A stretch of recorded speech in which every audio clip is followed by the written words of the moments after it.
Welcome, everybody, to our latest program that we are now running in the English language for this week for the English viewers with you. So as we are now starting, let me see if I can get a refresher of this so that I can share it in our Telegram page so that those who find us from Telegram, they can look for us and share us or watch the program with us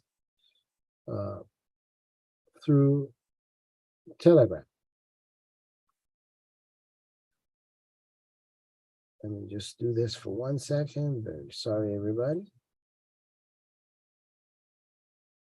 And that will also give me a second to be able to view the program from my end as well, so that I can make sure that nothing's going wrong with the program as I'm sharing it with you.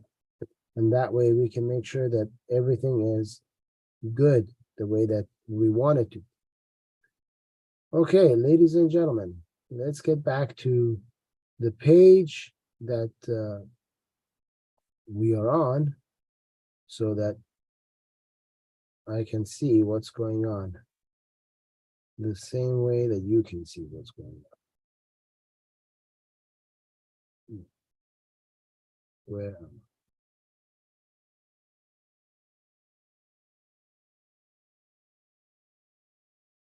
We are right here. All right, ladies and gentlemen. Okay. Last week, as you all remembered, we were talking about how Jafar As-Sadiq was sticking his hand inside the pockets of all of the Muslims who sent him that letter regarding what they should do with the money that they came up with. I know you're seeing a blank screen right now, but very soon you'll see the page that we were on last time. Right? Apparently YouTube is few seconds or minutes, I should say, behind from where I am because of Zoom, I guess. And as you remember, last week we talked about everything that you accumulated from waging a war on people who were not at war with you, and you were able to conquer them, kill their men and their boys who've hit puberty and above. Everything else that you came up with as far as their little baby boys, their girls, their wives, their mothers, their homes, their clothing, their money, their animals, whatever you came up with, all of that goes to the Prophet of Islam. He split it into 5 parts, and those 5 parts are what he kept. I'm not sure why it's not doing that, so let's stop the sharing. Hopefully that works. And then let's see if we can start sharing again. Maybe that will help solve the problem.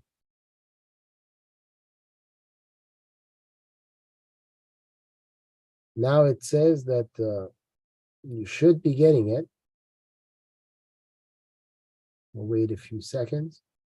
And in the few seconds that we're waiting, we will see what it will do.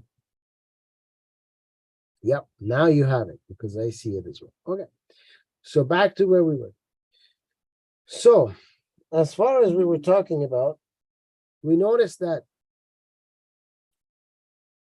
the Prophet of Islam split everything into 5 parts and took those and kept it for himself. Even for the Muhajirun, who last week, by accident, for some reason, I kept calling them Mujahideen. But the Muhajirun that were there, that's the correct way of saying it, even they, when they got their half from the Ansar, the Prophet of Islam, this Muhammad, whose real name was Ghatam, which means human feces, that was what he was named, and his name 40 years, so we're not making it up, he decided that the money that was given to the Muhajirun, that had to be given to him, and he would disperse it to them. This way they would have to come and kiss his feet and beg for money, and he would give them little pieces here and there, right? So this is where we left off last week. And now we wanted to see what he was going to do this week. This week, we will go to the next page and see what happens. So here, there was battles, and again, the Prophet took everything. And the best part is, Jafar As-Sadiq, I blowed it up even bigger so you can see it better, decided to end that letter with further concrete proof from the Quran, which is the holy book of the Muslims, supposedly written by Allah, the God of Islam. Because you see, in Christianity, the Bible is not written by God. God didn't pick up a pen like this and decide to write a book and call it the Bible. That never happened. Not even a dot in the Bible can be attributed to God directly as the author of that book. However, in Islam, that is the case. Everything in the Quran is directly responsible for by the God of Islam, which is Allah. Or at least one of the gods of Islam is named Allah, and that one God, amongst others, is the one that wrote this book. So now, according to the sayings and the writings of God of Islam, Allah, this is what we find in chapter 59, verse 7. And Allah has bestowed on his apostle, and then in brackets, the Muslims have added, and taken away. Okay, we want to know from who he took it away to give it to this prophet Muhammad. Let's see. From the people of the township belongs to Allah. So the town belongs to Allah. The town that got invaded, the town that got massacred, the town that got destroyed belongs to Allah. So Allah loves to see what he created get destroyed. Sounds like a nice God, doesn't he? And they say everything's peace. I guess what they meant is pieces, because, I mean, what kind of peace do you give the people whose lives you just destroyed? Belongs to Allah, to his apostle, and to the kindred. So here, apostle that we're talking about, this is the prophet of Islam. We're not talking about self-proclaimed apostles like Apostle Jennings. No. We're talking about the prophet of Islam, Muhammad, right? And to kindred, meaning his family members, like close family members, blood relatives, right? And orphans. But as you remember, in Islam, orphans are people who've lost their parents. So no mom and no dad. And they have to be a kid, right? So you don't expect a 4-year-old who has no mom and no dad to go and stand in line and say to the people that just conquered the place, hello, I should get my piece. No, it doesn't do that. So somebody else collects on his behalf. Who's that person? According to last week, that would be the Prophet of Islam. The needy. Well, the needy don't go to the war and ask for stuff. Somebody collects on their behalf and gives to them. Remember, the Prophet split it in 5 different groups: orphans, needy, welfare, right? So again, here's the needy and there's the welfare. So the Prophet of Islam is getting all what belonged to the people of the town that got destroyed in the following way.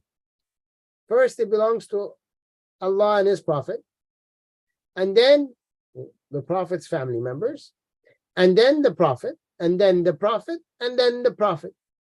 You see what I mean? It all goes to them. Nothing for you. Sorry. You went and you fought and your husband died? Oh, too bad for your kids. But you can't have anything. You can't even have a penny. You can't even have a dirty underwear because it all belongs to Muhammad. And maybe if you come and if your mom comes and does some stuff for the Prophet, under the blanket, maybe at that point, maybe you get something. Okay, maybe. There's no guarantees. Like the saying, no guarantee in life. There's no guarantee. You might not, because that is a condition on the Prophet, that he can sleep with you and he doesn't have to pay for it. So you never know. Maybe he's merciful and he gives you a penny. Maybe he's merciful and he gives you a piece of bread with mold on it. Maybe he gives you nothing. You never know. It's up to him. And whatever he does is approved by his God, Allah. So there you go. That's what he brought out, right? And then what was the reasoning behind this? Well, we're going to tell you right now, in order that you may not merely make a circuit between the wealthy among people.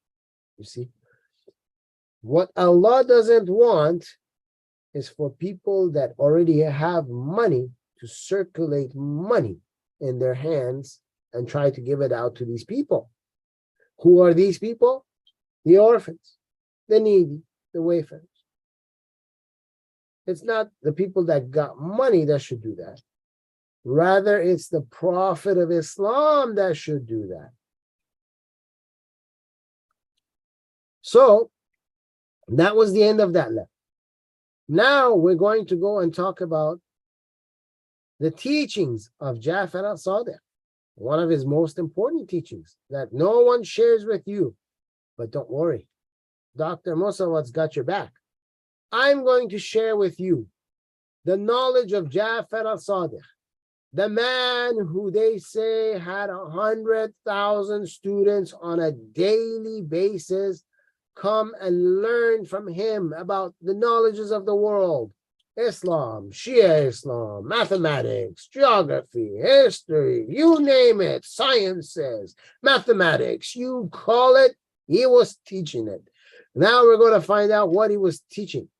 And it's going to be something very out of the ordinary for you. I mean, once you learn this, you will be so enlightened, so powerful. You will feel it in your fingertips. You're going to be running around trying to teach everybody the important matters that you're going to learn today. However, please don't forget, bring all that you like to drink, your favorite drinks, all of your favorite food that you like to eat.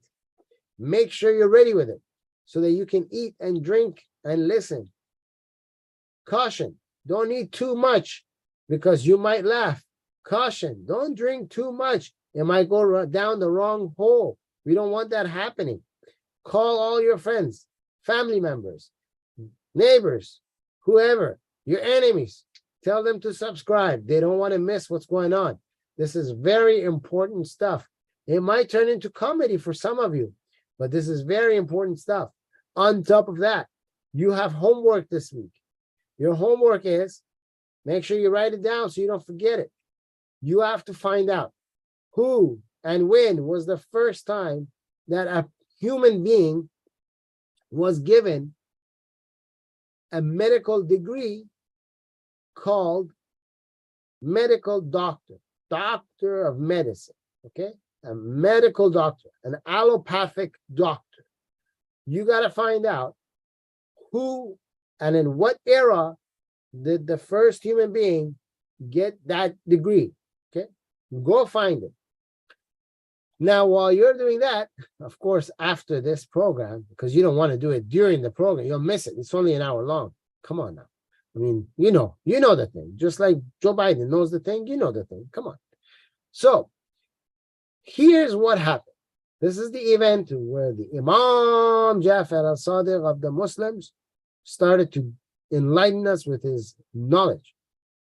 There was an Indian physician. So there were physicians during the time of Jafar As-Sadiq? Really? 1,400 years ago? Okay. He was a physician, among the most striking physicians. You know, I got to tell you, I got to be honest with you. This is just between us, okay? Don't share it with anyone who didn't see this program. This is just us, okay? I'm going to let you in on a secret. During that time, everyone that was born and came out of the womb, they came with a certificate that said, I am a medical doctor, okay? That's why here, this Indian doctor was most striking physician amongst all the physicians. You know, there were tons of physicians. I mean, for every 10 people, there was 12 physicians. They were just coming out from everywhere, you know. But don't tell anybody. This is just between us, just between us. So what happened now? This guy came with his books. You know, this medical doctor, he carried books. You know, you don't see most doctors carrying books. You know, you might see naturopaths carrying books. You might see herbalists carrying books. You might see a doctor of acupuncture carrying a book or two or something, you know, because they actually need their books, you know. But normally you don't see physicians carrying a book. You might see a book inside their office, but you don't see them opening it on a daily basis and just reading it just for the heck of reading, because they got, you know, they're going to be reading files that are sent to them by whoever took the x-ray and whoever did the blood work, and they got to read that too, you know. Their time is already, you know the thing. However, in this case, this most striking physician, who was an Indian, by the way, we have to emphasize that part. He was Indian, okay? We're not talking about native Indians. Don't get them mistaken, okay? He was not the feather type Indian. He was the other Indian from like Asia, okay? Don't get them mixed up. I know English is hard. When we say Indian, we're talking about Indian from India, not Indian from North America. Don't get them mixed up here, okay? Then you're going to come and say to me, the event never took place. Imam Jafar As-Sadiq never met the native Indian. No, we're not talking about natives.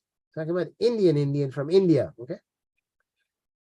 So he met the guy and he was reading a book, right? For Al-Mansur and the Wangli. Okay, so here, this K that you see in the guy's name is not a K, it's a K. But in English, you don't have a letter for K, so you put K. Just like Quran, and then you call it Quran, you see?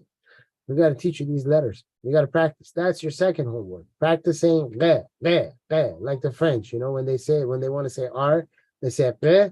You got to learn from the French how to say re, okay?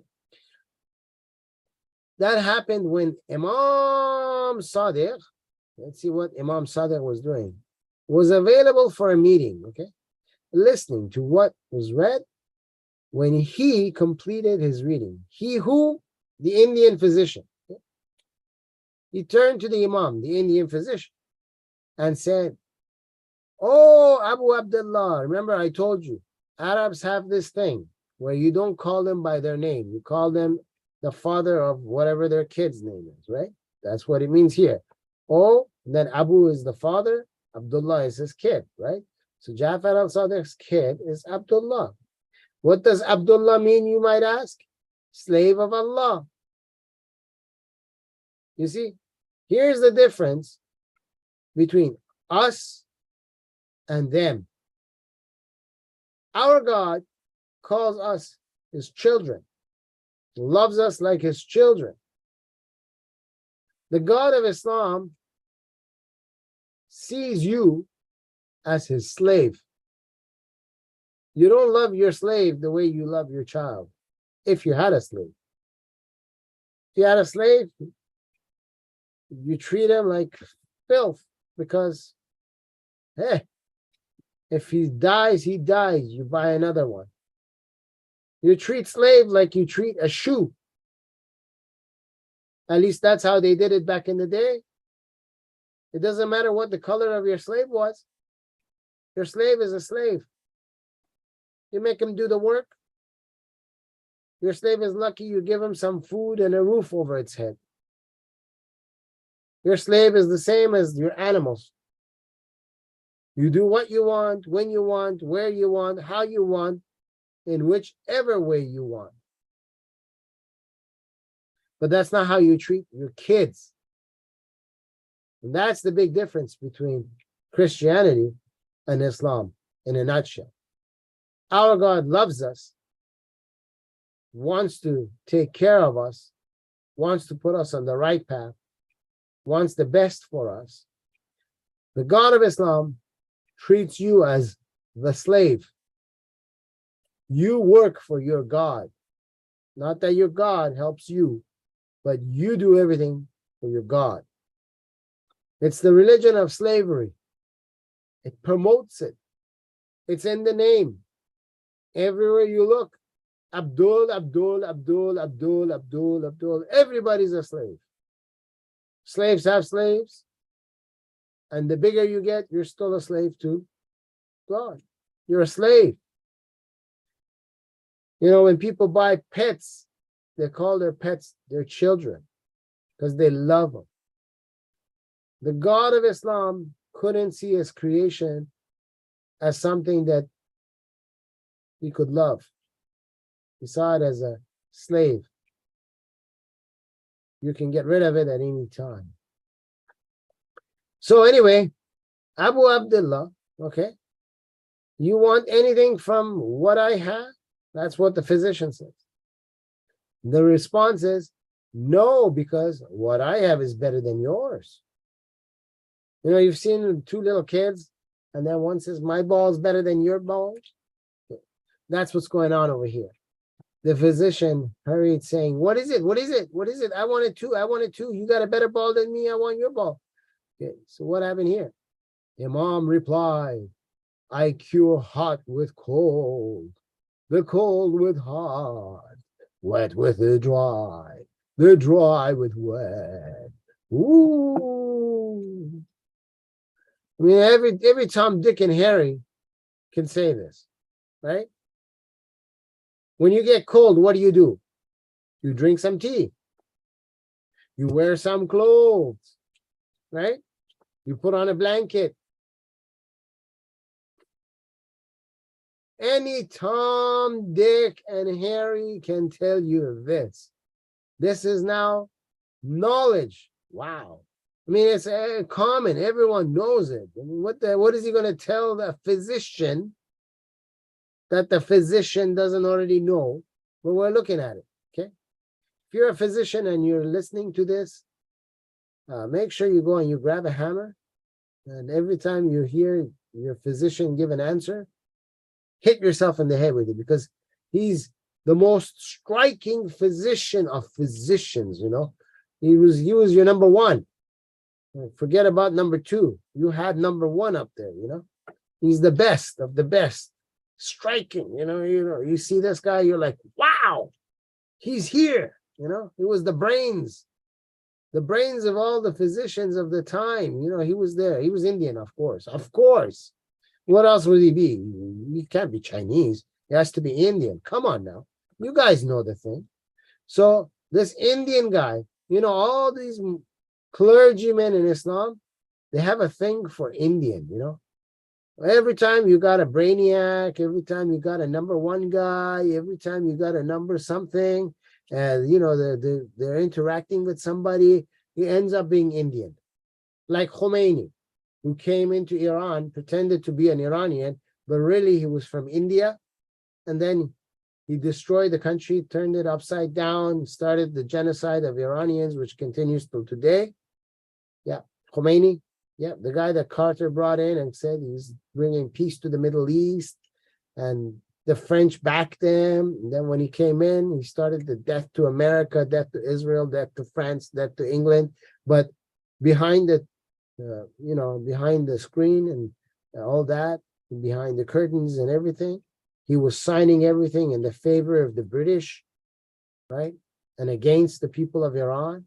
And then he decided to start a radical war with Saddam, war of words, and then Saddam took that into actual war, and then he decided he doesn't want peace and continued the war for 8 years, and at the end of that, two nations just destroyed each other, Iran got the worst of it because apparently Khomeini also had a war with the military of Iran, the armed forces of Iran, even before Saddam had a war with the armed forces of Iran. So we were fighting on two fronts, one against ourselves and the second against Iraq. That same Indian Khomeini, right? These guys, they have a thing for these Indian, right? So wherever they are, all their stories come back to India somehow or another, okay? That was just a side note for you, the English viewers, because you also have to understand how these people think, so you understand what they write. So here we got the Indian guy, right? Let's see what this Indian guy is doing. You know, Jafar As-Sadiq already said all of this nonsense. And then what did he say? Right? I return all cases to Allah, the Almighty, ordered, and use what the Prophet said. Very important for you to understand what we just said. It is like, let's say, I'm a mid-card manager in a company, right? I got people that are below me and I got people that are above me, right? Now, I got someone who works below me and a file comes to me and I take a look at the file and I find something wrong with the file. And I say, you know what? I'm going to pass it back down to the guy that worked on the file and tell him, fix it. This is incorrect. I can do that. I'm the mid-management position, right? I can tell the people below me what to do, especially if I find a fault.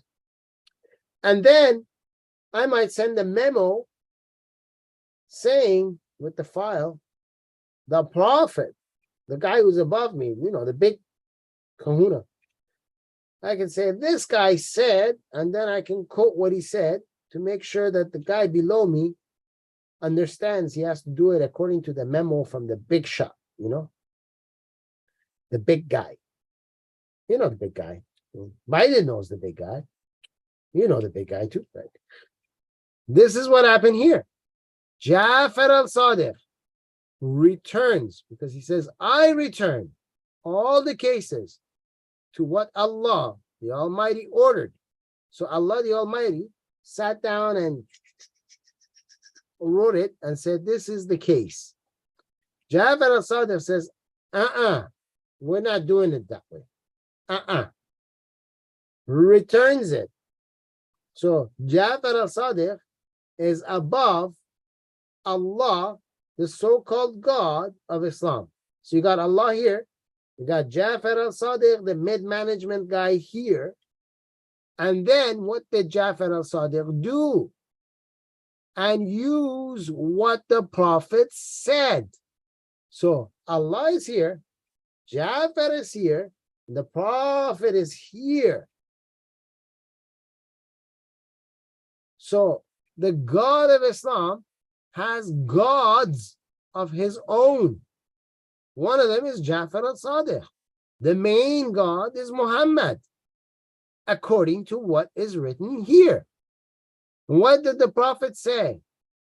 Said, know that stomach is the source of all disease, and that zeal is the source of every remedy. So accustom your body to what it is accustomed. That means every kind of illness you can think of, mental illness, cancer, AIDS, Ebola, COVID, SARS, regular flu, you name it, flu, whatever flu, bacteria, you know, parasites, you name it, whatever disease, it's all from your stomach, folks. It's because of your stomach. I have an idea. You can cut out the stomach, throw it away, and then there goes all the disease with it. You won't have disease no more. You see? You can solve it this way. But, the zeal, folks, the zeal is where you can get the remedy. You know, the zeal of living. the zeal of struggling. That zeal, don't lose the zeal. Hold on to that zeal. Put a leash on it so it doesn't run away, because that zeal, forget about medicine. Forget about acupuncture. Forget about natural medicine. Forget about herbs. Forget about everything. Forget about your vitamins and minerals and tissue salts and everything else. None of that works. It's the zeal that works. Okay, the zeal. However, don't forget, accustom your body to what it is accustomed, which means, the drug user who's addicted to drugs, he can't function without the drugs anymore. So he has to get used to using drugs. Why does he need to be off the drugs? He has to get accustomed to it. The drunk whose family is falling apart, he's got DUIs and everything else, he doesn't need to stop drinking. He has to continue it. He's accustomed to it.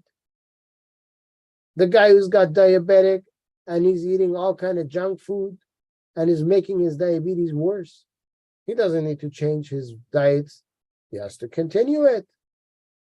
This is the word of the Prophet of Islam. Can you talk against it? I mean, if you do, that's what happens to you in the Middle East. You say something against it, off with your head. That is Islam, by the way. So now we're going to see what else happened. The physician was astonished. All you physicians are astonished. Okay? What happened? Is medicine something other than this? That's what the physician said. Oh my goodness. Is medicine anything other than accustom your body to what it's accustomed to? And the zeal is a medicine, and your stomach is the cause of your disease, right? What a bad stomach. Tell your stomach, shame on you, shame on you. Why do you make me sick? Okay. The Imam continued on saying, do you think that I read anything from the medical books? And the number one physician in the world said, yes, yes, yes. This is from our medical books. All you medical doctors, grab your hammers, start.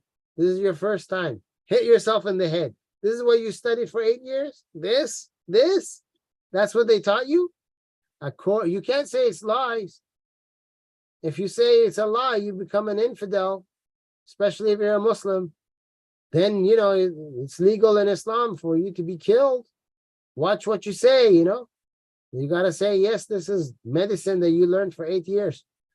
But let's see what else happens. Imam said, I swear, like the song, I swear.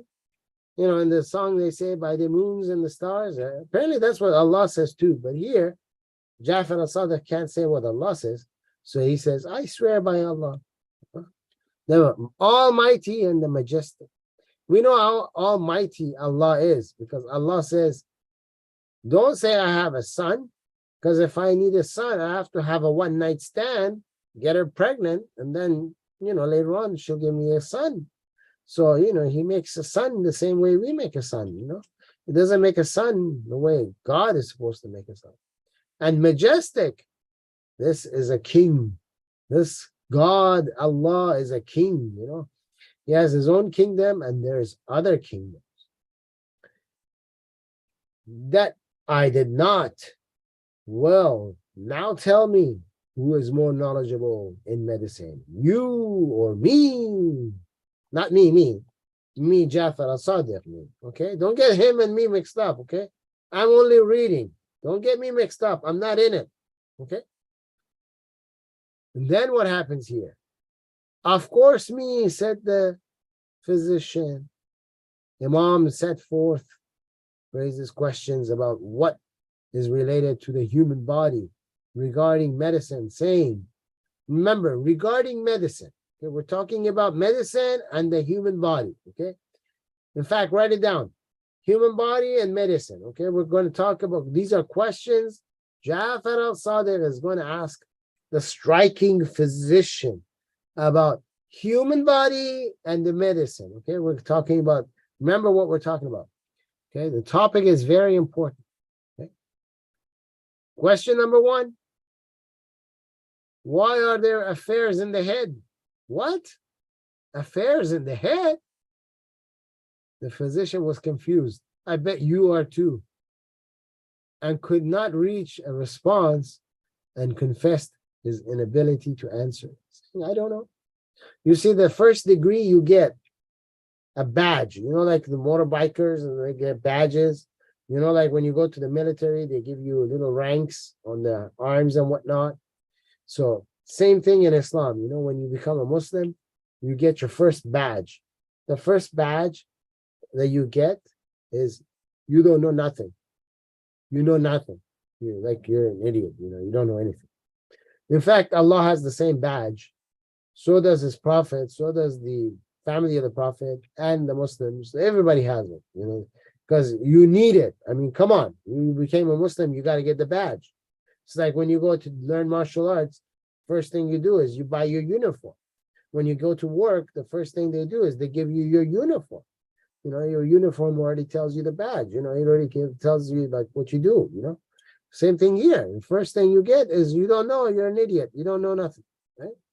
So that's the first badge you get. It's not an insult. It's just how it works. That's the first thing you get, right? So the physician was confused. He said, I don't know. Number two, why did he put hair on it? And then the physician looked at him like this, like, huh? Then he says, that is on the head. He's talking about hair on the head. Not bald like me, you see. I shaved mine off. No more hair. From the top, because you can't put it from the bottom. That would be silly, right? You put hair from the bottom of the head?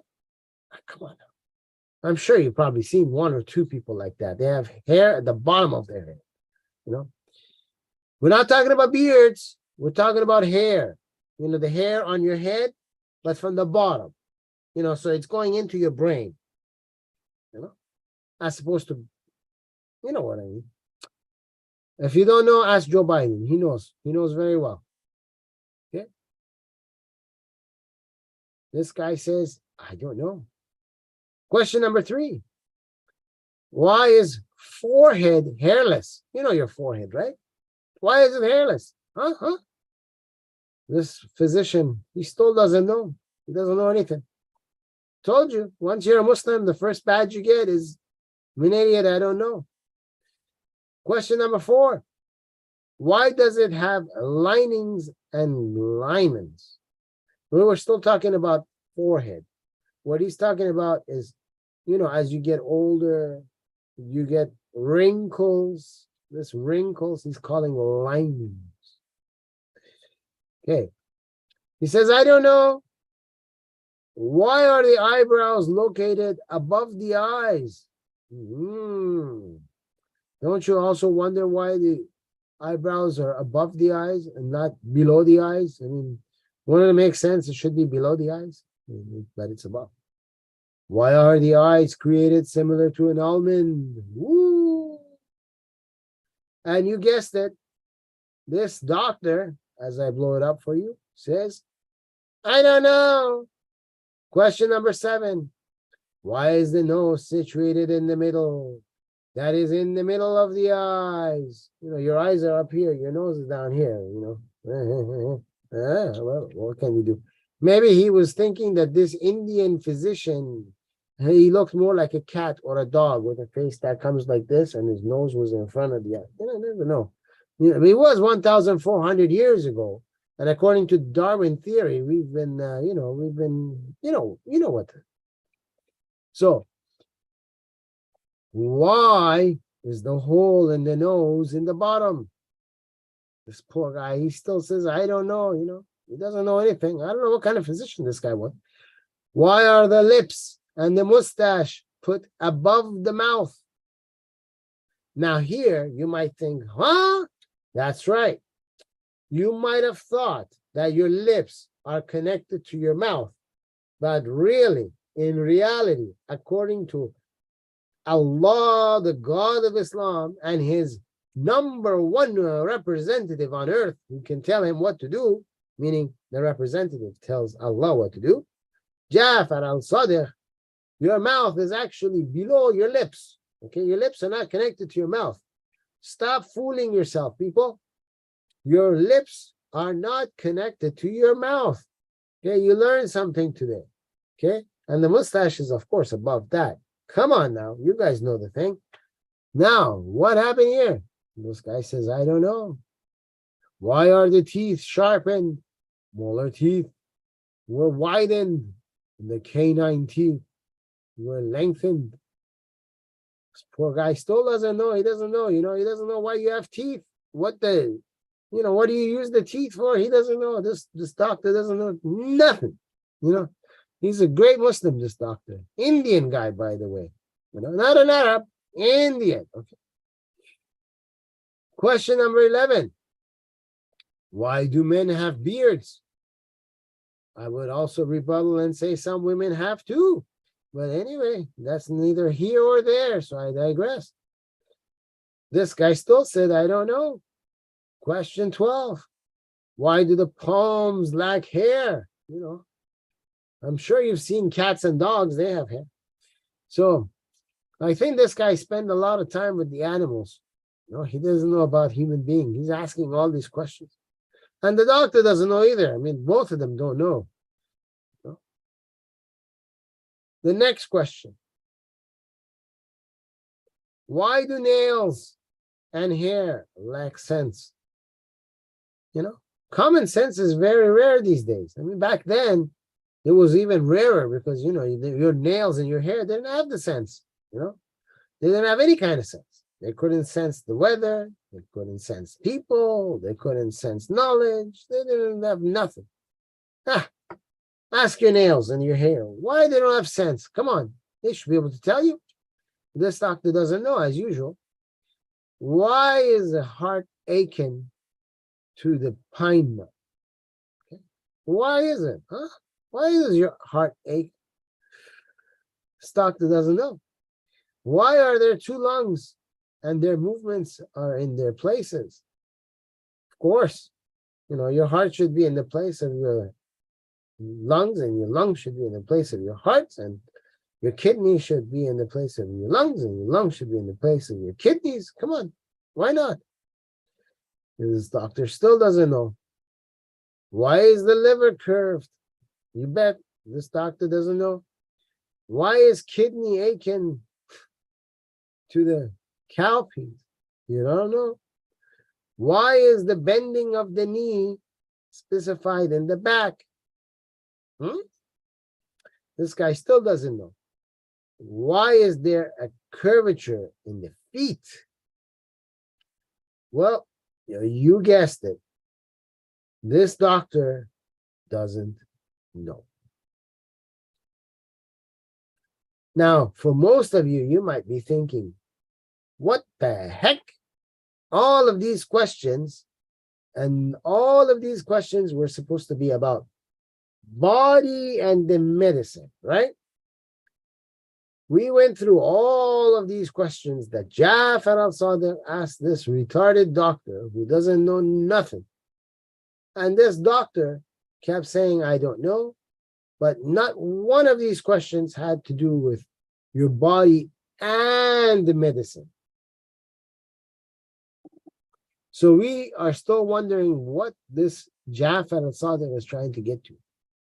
The Indian physician asked the Imam to reply these affairs. So he said, Jafar As-Sadiq. Here, so he said is Jafar As-Sadiq. Answer number 1. See, I'm going to blow it up for you guys so everybody can see. Head has complex affairs because it has empty space. Otherwise, headache was soon to attack it. So, as it is empty space around, headache is further from it. You all learned? Did you learn? Wasn't this fabulous knowledge? If we open your head, we cut your head open. Inside your head is empty space. Your brain is not inside your head, ladies and gentlemen. Who knows better? You think your books know better, or Allah, the God that created you? Of course, Allah knows better. He's telling you there's nothing in your head. They lie to you.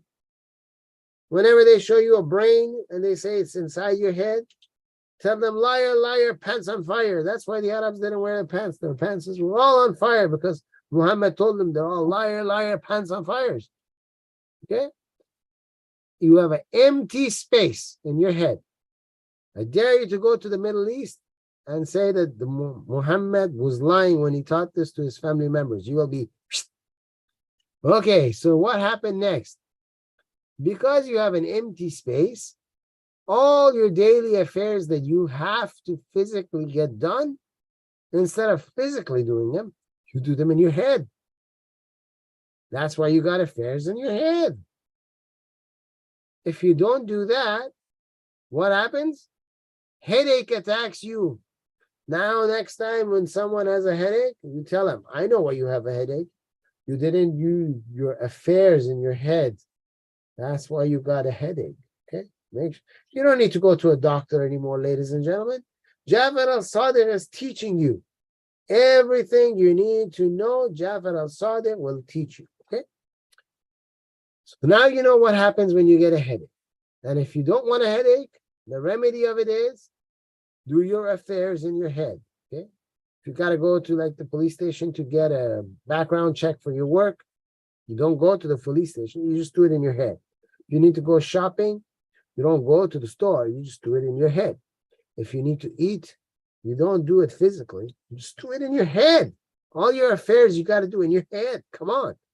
He's teaching you here. Don't you want to be free from headaches? Number 2, hairs are located on top of the head to facilitate the transformation of sub, right? Sip to the brain. Now we know where your brain is. You see, your brain is located just underneath the lower skin, not inside your head, in the skin, above the bone, in the middle of your skins, because you've got layers of it. It's there. And then, you know, like how a tree has roots that go into the ground? Well, your hair goes into your brain. You see? Now you're learning. Now we're learning real stuff. You see, like the stem, you see? Protecting it from coldness and hotness. You see? Your hair in the wintertime turns hot like a heater. But in the summertime, turns into like an AC and it cools you down, you know? When the heat comes, it fights it back. It pushes it off, you know? That's what your hair does, apparently. Yep. You guys are really learning stuff today. Everybody's learning today. Everybody. I mean, you're learning stuff you never even dreamed of. By the end of this, you're going to say, Islam is so great. It taught us such knowledge. Forehead lacks hair because it enlightens the eyes. You know, it makes your eyes knowledgeable. You know, you learn so much. Either that or it makes them bright. One or the other. Your forehead. Okay, your forehead. Okay? That's what it does. Your forehead is the professor and your eyes are the students. They sit every morning and they take notes. They learn stuff, you know. Oh, you don't hear it? You got to check your ears. I'm sure if you check your ears, maybe you can learn some of the fantastic enlightenment that's been going on every day. And you've been taught things that you don't know. Number 4. If you don't believe me, ask a medical doctor. Ask one. Because, I mean, they don't know either. So, and number 4, there are linings and alignments to keep sweat, which is coming from your head towards your eyes to the extent that human requires. Just like the lake on the earth, which are keeping the water.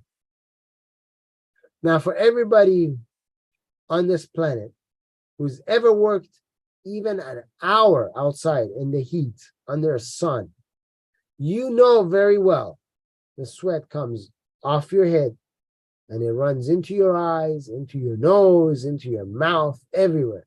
Sometimes to the point you got to squint your eyes if you got stuff in your hand because there's too much rain going into your sweat going into your eyes, and you can't wipe it out, and temporarily you can't see because you're squinting away. However, these clergymen of Islam and this Jafar As-Sadiq and his family never worked an hour in their life under the sun. So they don't know what they're talking about. They talk out of their second anus, which ironically for them is a mouth. And this is the kind of crap that they wrote. So now we have to see what happens next, right? Lakes, by the way, he gave an example of. Lakes don't keep the water from the ground. First of all, water from the bottom of the lake can seep into land. Secondly, all lakes except for the Caspian Sea are connected by a river towards some kind of Gulf Stream, and from there to a sea, to an ocean. And this water is circulating, okay? So it doesn't keep water from going anywhere. Water filters through, okay, and fills the gap, which is a lake. This guy, I don't know what he's talking about. Nobody knows what he's talking about, but you can't say anything to him, because if you do, all right, what is next? Eyes are similar to almonds. In order to allow drug enter the eyes and to have the disease out, okay? If they are in a square or if they're circular, there would not be the true circulation of drugs nor existing disease. Ladies and gentlemen, very, very important. Pay close attention to what you just heard. If the eyes were in a square or circular shape, then you wouldn't have circulation of drugs in your eyes, nor the existing of disease, meaning your eyes, there would be no disease for your eyes. This means that Jafar As-Sadiq, remember how we gave the scenario of the file that he was sending back that he himself was talking about? And he was telling Allah, the God of Islam, how these are not correct. He's not accepting it. And he was telling him what the Prophet said, the big honcho's memo.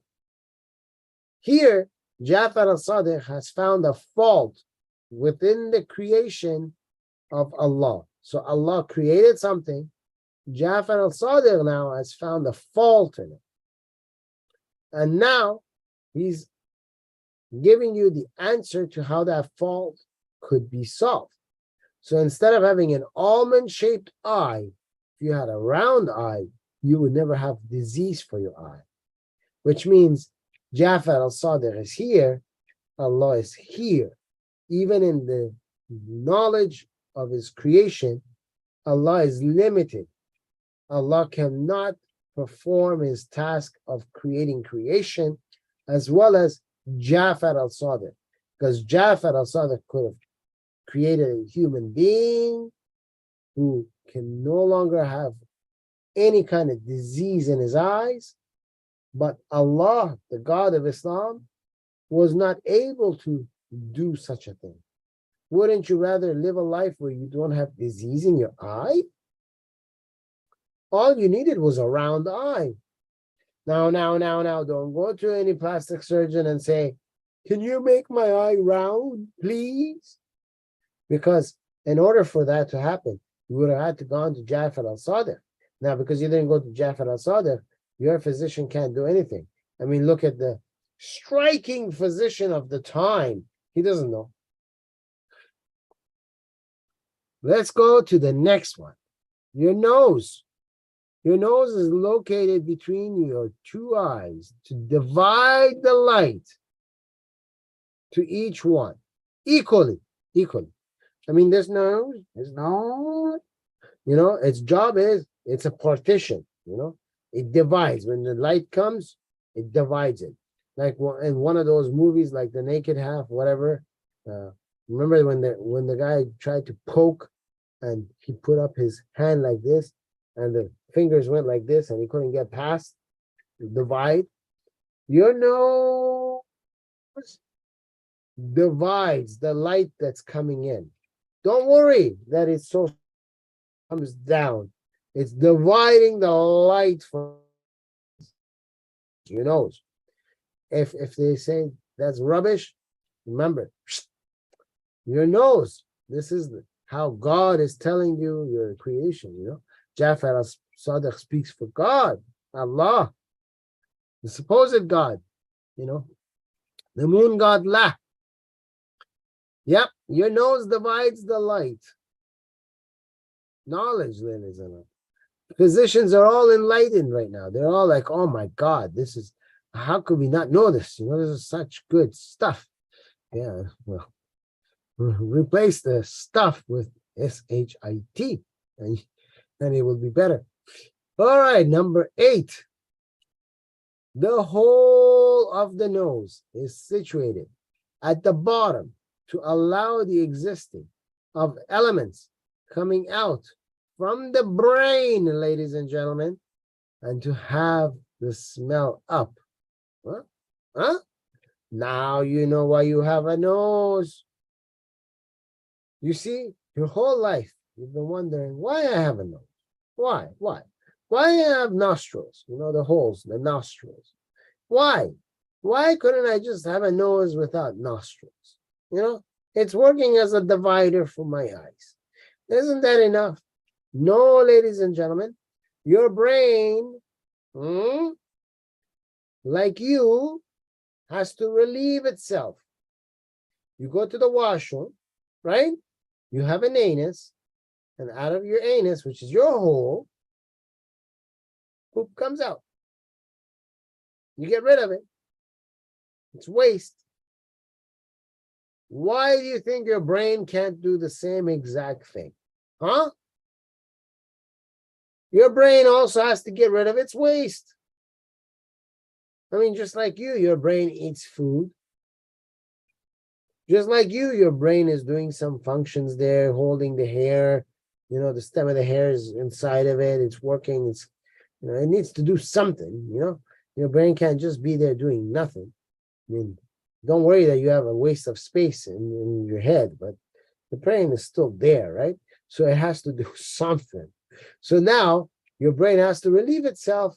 It's just logic. Doesn't it make sense? Of course it makes sense. Come on now. Allah is telling you how this creation works.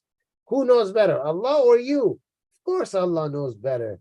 I mean, come on now. Supposedly He created you, right? So now, what happens next? Your brain poops and it comes out your nose. Very simple. And then after, when it comes out and your nose is no longer clogged, all the smell can go up. You see? That's how it works. If you say I'm lying, I'll take you to Middle East. You know what happens in the Middle East? Now, let's see what happens next. Number 9. Mustache and lips are above the mouth to keep what are out from the brain from the mouth. Hold on a second. Now it makes sense.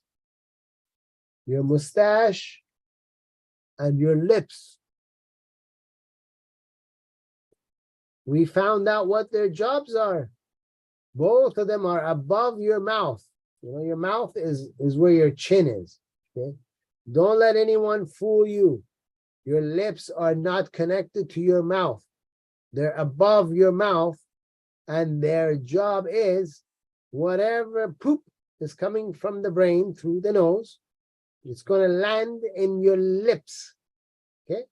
You know what happens next? Whatever goes in your lips eventually enters your mouth. But don't tell the people that, because your mouth is below the lips, right? and the mustache is above it, right? Like shingles on a house. Now let's see. They catch all the poop that's coming down from your nose, right?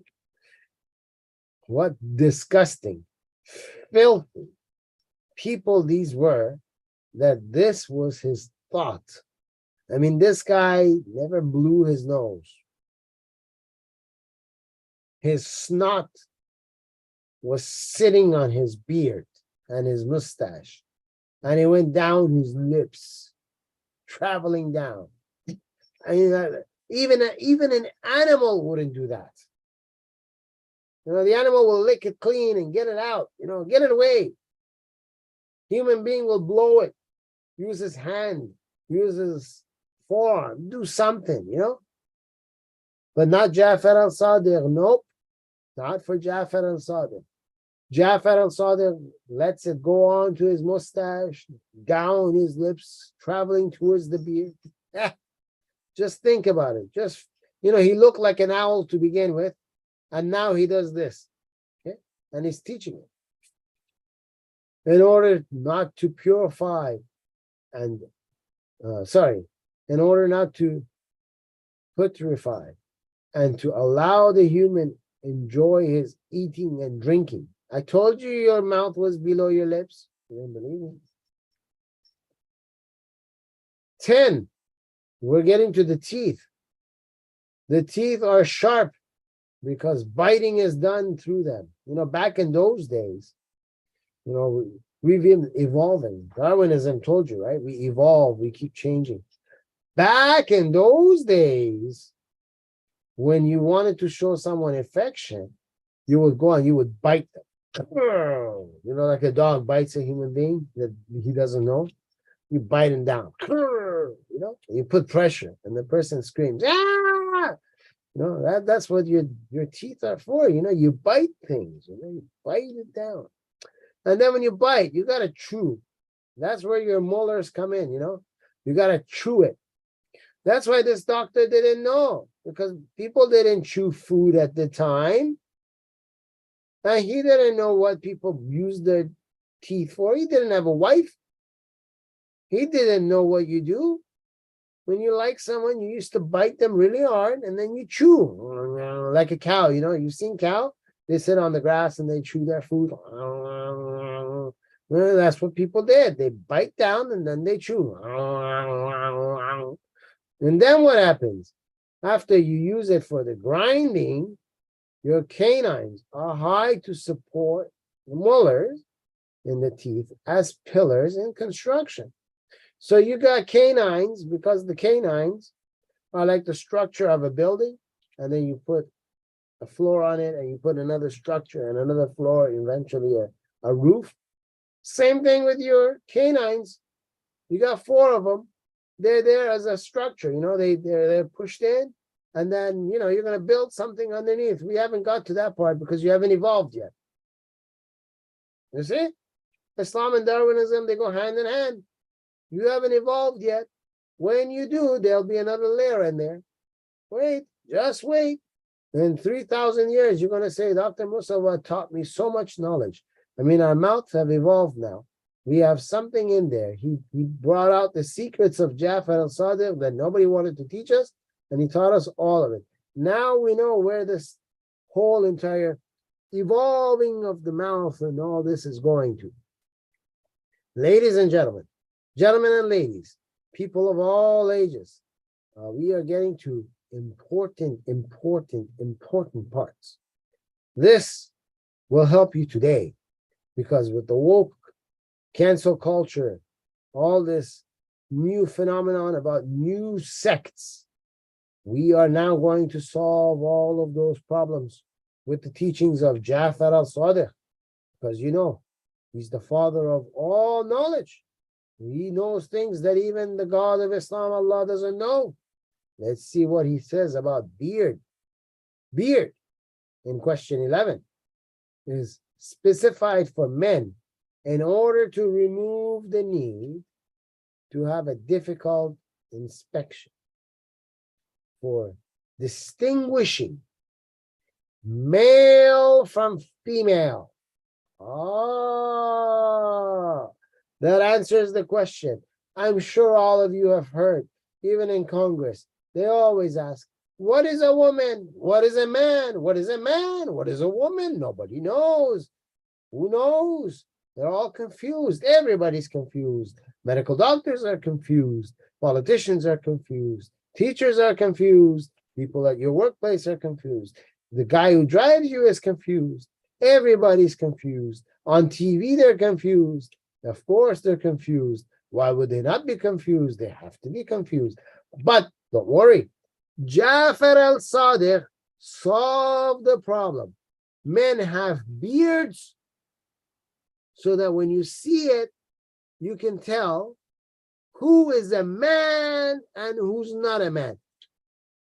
However, don't forget, there are some women who also have beards. But hey, again, that is not here nor there, so I digress. Problem number 2, why do these Muslims cover their women's faces? I mean, if you cover the face, we can't tell if there is a beard or not. How do we know that's not a man? You just took away the only source that could easily distinguish a man from a woman. Men have beard, women don't have beard. You see? Simple. Jafar As-Sadiq fixed the whole problem. Now you should know. But the Muslims, they cover their faces. You want an example? Go see the Taliban with the burqas. You want another example? Go to the Islamic Republic of Iran, where an Indian and a bunch of Arabs came and took over the country, and they're killing Iranians. And they say you have to put the chador on, and the woman has to pull the chador like this over her face too. So only her eyes and, the chador comes down over the forehead, and you pull it over like this. So only the eyes are there, and she has to talk from behind this veil. Why you cover them? How are we going to tell who's got a beard and who doesn't have a beard? You just destroyed the whole problem. You see, Jafar As-Sadiq solved it and the Muslims destroyed it. Now we don't know who's a man and who's a woman again. According to Islam, now we're back to where we were. See, the poor guy solved the problem. That is conflict for people until today. But what can we do? Ladies and gentlemen, gentlemen and ladies, I believe our 1 hour is up. Don't forget to subscribe to these programs. Don't forget to share them. Underneath this YouTube program, there is a Linktree address. Click on that Linktree address. When you do, it will take you to my Linktree website. And there you will see all the different social media sites that I'm on, and you can subscribe to them. I have different things that I show there that I can't show on YouTube. So go and subscribe so you can take advantage of what I share in other places. Also, don't forget to click on the subscribe button. I know that this program is seen by sometimes well over 200 people according to YouTube, but at the same time, last week when I shared it on Telegram and one of the members shared it on another site, Telegram was saying we had over 300 viewers, and at the same time YouTube was saying we've only had 12. So we know that YouTube dumbs down the numbers on purpose, and that the number of people viewing this is much, much higher. So make sure that if you're watching this and you have not subscribed and you like this program, you're coming back every week, subscribe and click on that bell button so that you can see where it says all, and click on that. If you don't, YouTube will filter it out so you don't see all the programs that we do. Again, support us in this manner, because the more you do, the bots will share it more, and the more it gets shared, the more we can save the people from this disgusting religion. We'll continue with the rest of it next week. Until next week, I leave you in the hands of the true God, Jesus Christ, and we'll see you next week.